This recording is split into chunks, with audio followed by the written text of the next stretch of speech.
Le Talmud en Brachot, à Flamot Bet, Amoud Bet, page 32b, nous enseigne que Chassidim Arishonim, les anciens qui étaient doués d'une grande piété, consacraient 3 heures à chacune de nos 3 prières quotidiennes. 1 heure avant, 1 heure pour la prière proprement dite et 1 heure après.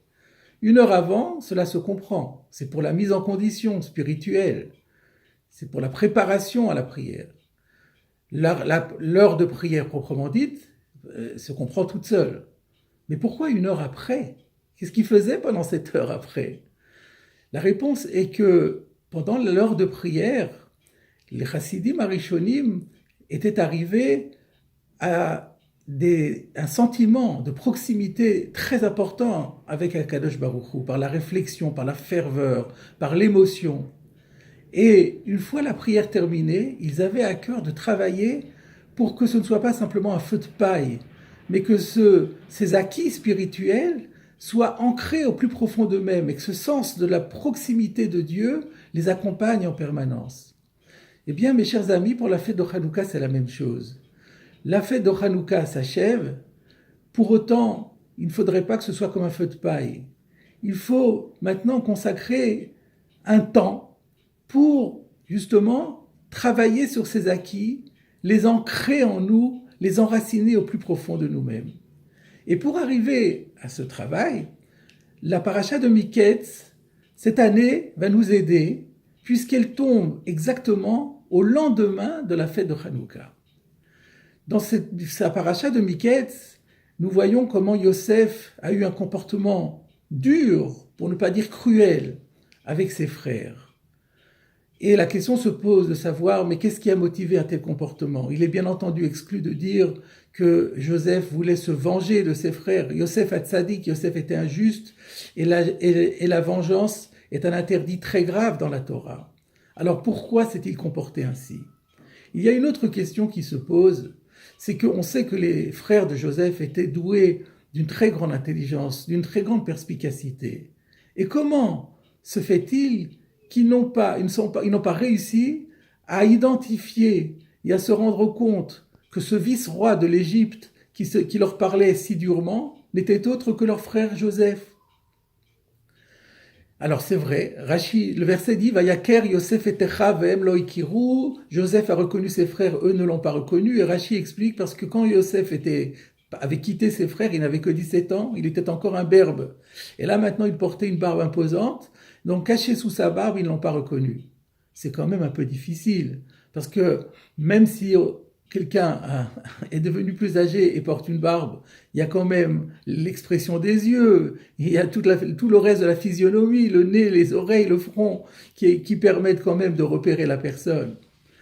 D'autre part, au fur et à mesure des événements, il était évident que c'était Yosef qu'ils avaient en face d'eux, puisque lorsqu'ils reviennent la deuxième fois avec Binyamin, voilà que Yosef les invite chez eux pour un repas.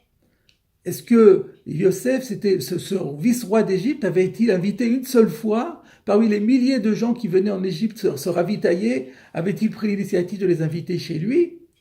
Plus encore, voilà qu'il les installe en fonction de leur ordre d'âge.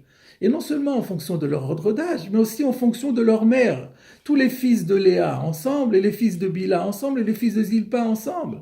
N'était-il pas évident, à ce moment-là, que c'était quelqu'un qui connaissait bien la famille qu'ils avaient en face d'eux? Et enfin, pour terminer, voilà que le texte nous dit que les Égyptiens qui mangeaient avec eux s'étaient éloignés d'eux, ils mangeaient à une autre table, parce que les Égyptiens ne mangent pas avec les Hébreux.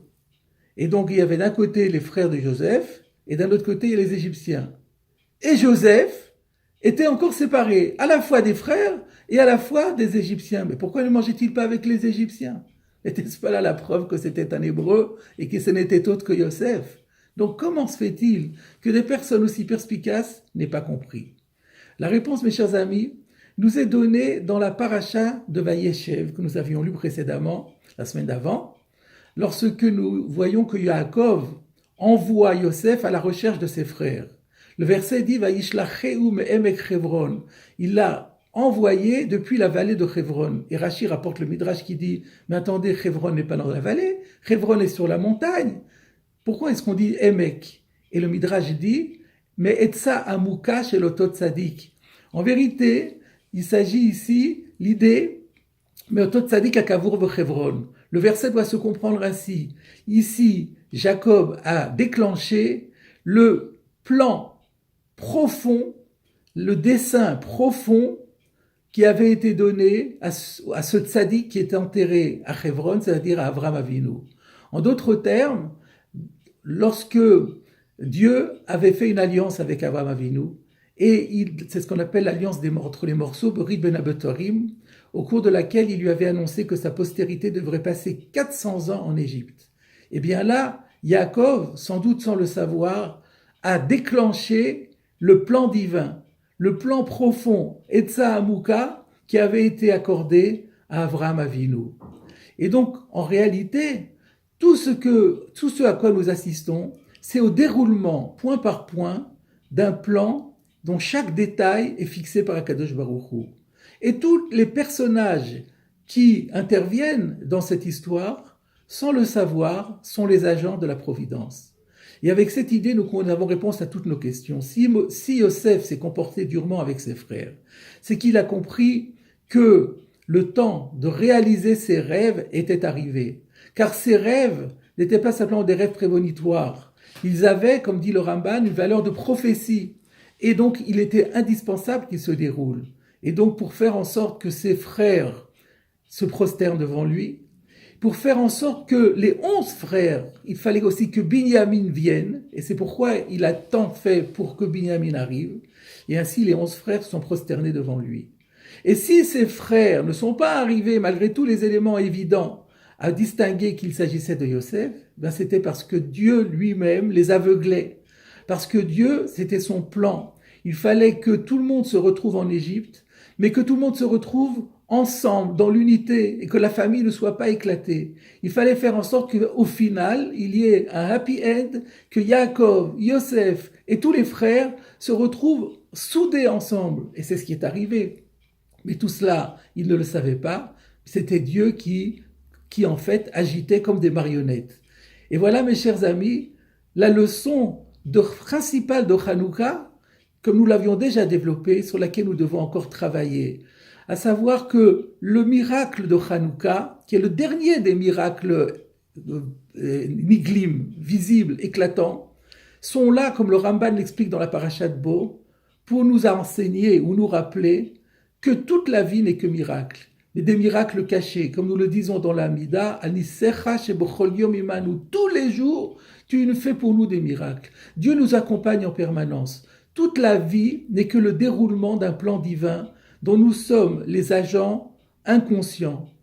Et comme le disait Rabbeinu Yona, il faut à chaque instant avoir cette idée que rien ne se fait sans Dieu. Toute entreprise que nous réussissons, c'est grâce à Dieu. Tout échec que nous vivons, nous le devons à Dieu.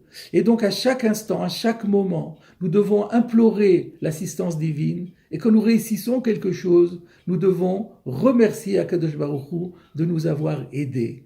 C'est en travaillant sur cette notion-là que nous ferons en sorte que cette fête de Hanouka soit gravée pour nous et nous accompagne tout au long de l'année. Shabbat Shalom.